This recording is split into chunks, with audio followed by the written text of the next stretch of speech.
Welcome back to আছে new blog sorry. আজকে তো সকলে ভালো আছে, আমি খুব ভালো আছি। মহালয়ার শুভেচ্ছা।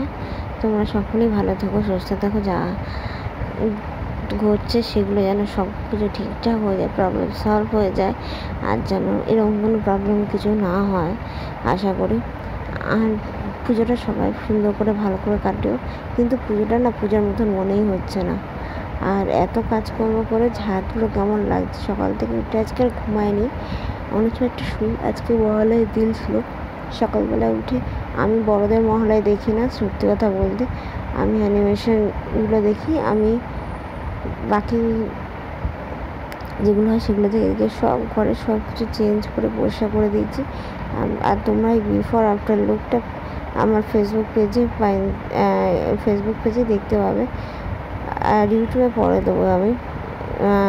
তো এখন স্কিন কেয়ার রোজ রাতে করছি, করে একটা ফল ভালোই মিলছে।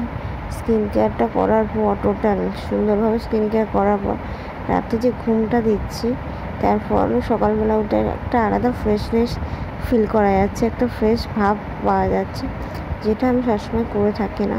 হয়তো বলতে পারো পুজো স্পেশালদের জন্যই করছি, তাও তো সত্যি কথা বলতে এবার না পুজোটা ঠিক বোঝা যাচ্ছে না।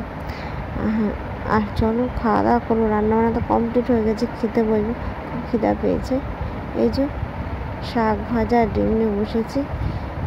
আর এখন বিকালবেলা সব কাজ কমপ্লিট করে গুছিয়ে এই রান্নাঘরে চলে এসেছি, রাতে খাবারের জন্য তৈরি করবো। বাট আজকে রাতে স্পেশাল কিছু একটা হচ্ছে, সেটাই তোমাদের সাথে শেয়ার করবো। হ্যাঁ, অবশ্য রান্নার রেসিপিটা তোমরা ডিটেলস পেয়ে যাবে।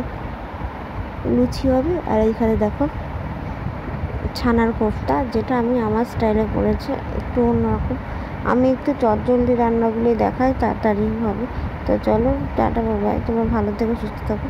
আর এটার মধ্যে মালাইটা রেখে দিচ্ছি, যেটা আমি রাতে ইউজ করবো মুখের জন্য।